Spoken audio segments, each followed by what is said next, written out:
YouTube, how you guys doing? Today is the 28th of August 2010 and I'm going to give you this week's stories in relation to Apple. So the main story this week is in relation to the upcoming Apple event, which is the 1st of September 2010, where Apple are widely rumoured to launch new iPod Touches, significantly redesigned iPod Nanos.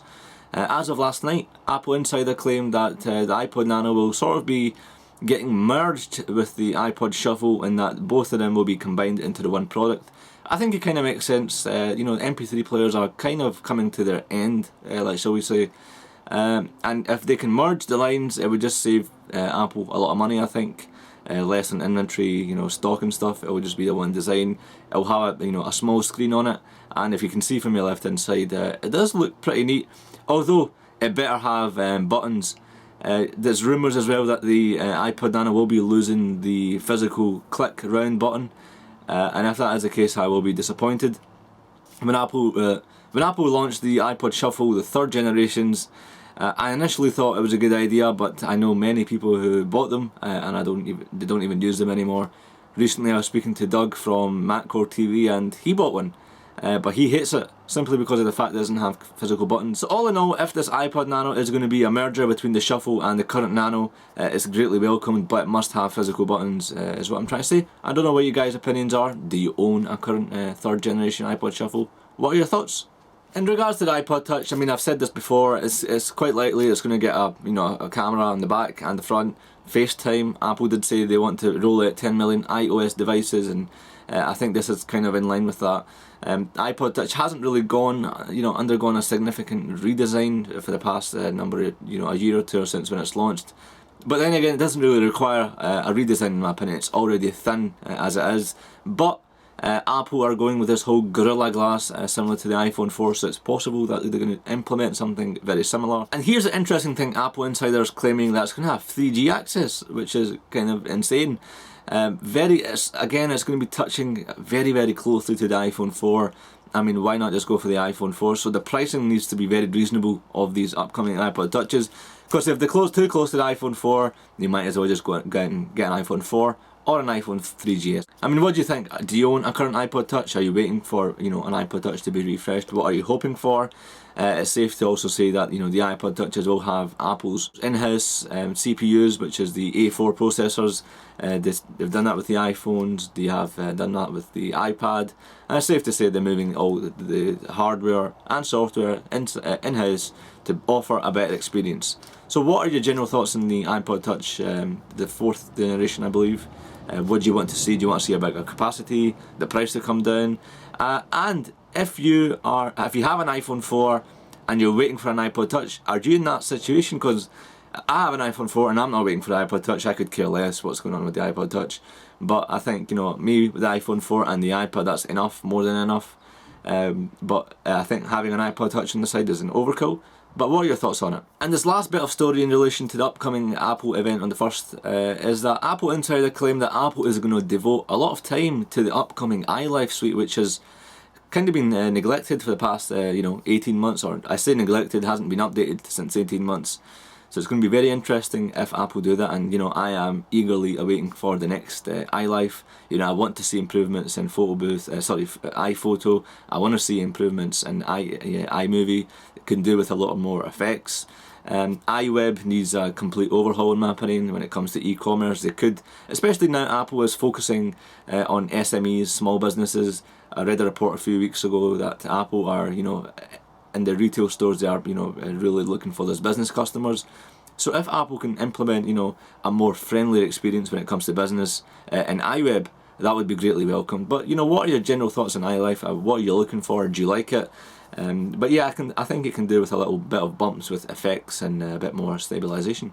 The second bit of story is a very interesting one. It's on a company called Reverb Communications, which have been in some kind of a lawsuit in the United States. Basically what this company did was they paid people to write positive reviews about an application, which is wrong. When I go through the iTunes store, the last thing I want to do is come across an application, and I personally always check the reviews of what people have said, especially if it's a paid app. I don't know about you guys, and hopefully you can comment on this, but when I go to the App Store, I want to see what other people are saying. I'm not going to buy a £2 or a £3 application if most or the majority of the stars are 1 stars or people are swearing in the comments. It's pointless. To have a company, you know, kind of cheat to the consumer, to myself, the whole aspect of lying, I think that's wrong. And the FTC have just a few days ago sort of settled the charges against this company and said, hey, you better remove these. So they got off lightheartedly. There could have been some penalties and so on, but this is probably a warning to some of these companies or people who are thinking of going down this line of this PR issue, especially now that the App Store is so popular, over 250,000 apps, which is crazy. So people are always looking for money making opportunities, and if you're thinking of going down this route, it's probably not such a good idea. But you know, what are your general thoughts? Do you think this company got off too lightly, or do you think could the FTC have done more? So this third story really should have been on the top of the stories. Apple released a number of updates this week for the MacBook Pro 15 inches, which were launched this year in April 2010. And there was an issue where they were crashing. I bought my MacBook Pro this year and I wasn't having that issue. However, Apple also updated 2 or 3 weeks ago a Snow Leopard graphics update, which resolved the issue that I was having, and I'm glad they launched that update because I had a Genius Bar appointment the following day, which I gladly cancelled because the update fixed the issue I was having, which was flickering, screen flickering random times. So I installed that update and it resolved that. So if you have a MacBook Pro, you bought one this year and you're having a problem with crashing, go and get this update. It's a free update, of course. The second thing Apple have updated is iWork, and they've added EPUB support, exporting in Pages. Basically what that allows you to do is say, you're making a Word document or a Pages document or whatever, and you want to export that into PDF format or Word format, but now you've got the option to export that in iBook format. So you can essentially open that in the iBooks application, which is a new sort of Apple application for the iPad, the iPhone. So making it more in line with the whole Apple ecosystem, shall we say. Have you updated any of these updates? What do you think? Has it improved your computer? Has iWork helped? Alongside with the EPUB support, Keynote, numbers have got a slight update, stability, and a few features fixed. So this fourth story is quite interesting. It's in relation to Valve or Steam, who released their gaming platform for the Mac early this year.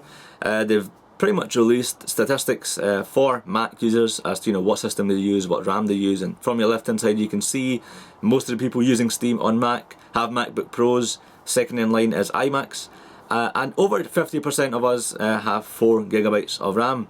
I say us, but I installed Steam on day when it was released. I must admit, I installed it. I bought a game, but once I purchased it, I realised it was PC only, so that I kind of wasted £15 on that game, and that game by chance had to be Call of Duty. But I never really went back to Steam since the second day of getting Steam. I just want to have a proper gaming experience, hence why I've got an Xbox. And I keep on saying this, but I'd rather prefer a proper gaming environment, shall we say, over playing on your computer. I don't know about you guys, what do you think? Are you still using Steam? What game are you playing? Do you agree with what I'm saying, or do you think I'm just talking BS, which I'm probably most of the time? But very interesting statistics coming out from Valve, especially because I know a lot of people who play on PCs, on Windows machines, have a desktop machine. These are hardcore gamers, but the research has kind of shown the opposite side, where Mac people are using MacBook Pros, laptops. So very interesting. What are your thoughts on Valve, Steam? Yeah. This fifth story is actually quite interesting. A woman in United Kingdom is the fastest texter, and guess what she has? An iPhone 4. She was pretty much walking down the street and she was seeing a Samsung Roadshow, and she was invited to come on and beat the world record of texting. She whapped out her iPhone 4 out and she typed a sentence which I'm not even going to attempt to say on camera, and you can see it below. But she typed that in 25.94 seconds, which is amazing. I could never do that. A guy in the Mac Groomers forum said, hey, I can beat that record, and he did it in 22 seconds, and the video in that you can see on your left hand side. But it's very interesting. I definitely do type much faster than my previous phones. There is no lie about that. I think there was just something about physical buttons, and you had to wait until that character stopped blinking so you can type the other thing. But having a proper keyboard on the phone means you can type quite quick. I type emails. Admittingly, I do type emails out obviously better on a keyboard or on my iPad. But what I'm trying to say is, just general text when you're typing on the iPhone is much faster than typing on a Samsung or a Nokia, especially a phone with hard buttons. But what do you guys think? Are you a fast texter? Can you beat this record, do you think? Are you typing faster with the iPhone 4? Have you maybe got an Android or some other phone you think, hey, I can beat this record?